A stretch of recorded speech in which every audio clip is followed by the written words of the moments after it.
Po Nezirin kemi përkrah me plot zemër, se Neziri ka punu si një burr me zemër të madhe. Se më mirë është luftosh për vetveten dhe për kombin tanë, se sa të luftosh kundra popullit tanë. Se Neziri po të kishte ndërruar jetë me në formën e Maqedonisë, për neve si familja konë shumë marrant. Po jem krenar me vllavin që gjaku i tina u bë pjesë e themelit të shqiptarëve këtu në Republikën e Maqedonisë. E prori dhe bashkëluftëtari i tij i japin gradat më të larta njerëzore dhe ushtarake dëshmorit Nezir Demiri. Neziri ka qenë në radhët e ushtërisë që është ditët e para. Mirë por i ka një histori të veçantë Neziri, nga që dëshmojnë edhe shokët dhe familja, po edhe vetë ka dëshmu se ka qenë ushtari i rregullt në radhët e ushtërisë të Maqedonisë, kur papritmas rreshtohet në njësitin tonë, ku ka qenë komandant Guri, për fatë mirë ma ka lanë mu të udhëheqin Nezirin si komand, ne kemi pas pikën në hisarin e madh. Këtu me shumë dëshirë kemi prit, ka qenë profesionist, Neziri ka qenë një ndër më të shokët më të mirë, profesionist i Minahellësit, gjithashtu dhe Muhametin që e kam përkrah, kanë qenë profesionistat të armës specifike që shumë rrallë kush i din ata, në ditët e luftës që bëshim luftë, një dit nga dita në front, Neziri plagosët në kam.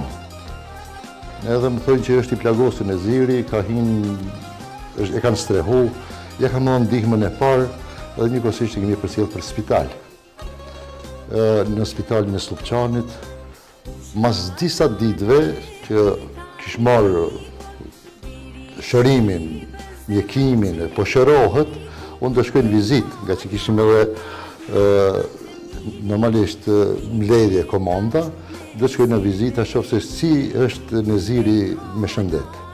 Atë ditë, thot Neziri, nuk do e lo pa përmend edhe mjekun, atë ditë thot Neziri më vërsule, thot do vi në luftë, o Nezir, shërohu, pastaj do vishë në luftë, jo do vi në luftë, unë jam i shëruar.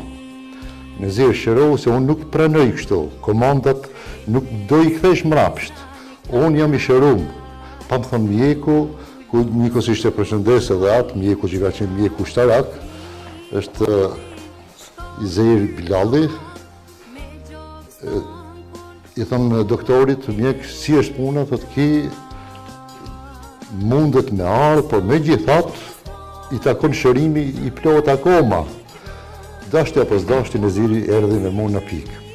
Mas atë ditëve, normalisht lufta u zhvilloke, orët e vona, pa prit mas natën, armiku gjun, ai qatë punë ka pas, të gjuje, të bëj punën e vetë, mirë për unë nga që e shoh se diçka nuk është në rregull, ju kam thonë ushtarëve gjithë, ata që janë në roje, në pikat e veta, do rrinë, kurse tjerë do rrinë në për bunkera që i kanë pas rejmore. Unë nisëm për në fshat, për në komand, ku atë që kishim normalisht zakonisht natën i bëshim takimet me komandant Gurin, me qertë komandanta, po njëkohësisht atë natë jam nisë për të Gjevat Bujari, komandant doktori, të shkoj të atakoj për strategi. Edhe njëkohësisht më ndihmonte me predha, me municione, mishim ushqime, kështë me radhë. Në orët e vona, merë në telefon bashkë luftëtari, apo dhe zavinësi im, që është Idrizi, thotë komandant, kemi në karani predhe dhe kemi dëshmorë. Ma thuj me emna kush janë ata, edhe si është gjendja, ka që unë qëllova në fshat. Thotë Neziri edhe Elmi Kamberi. Nezir Demiri dhe Elmi Kamberi janë dëshmorë.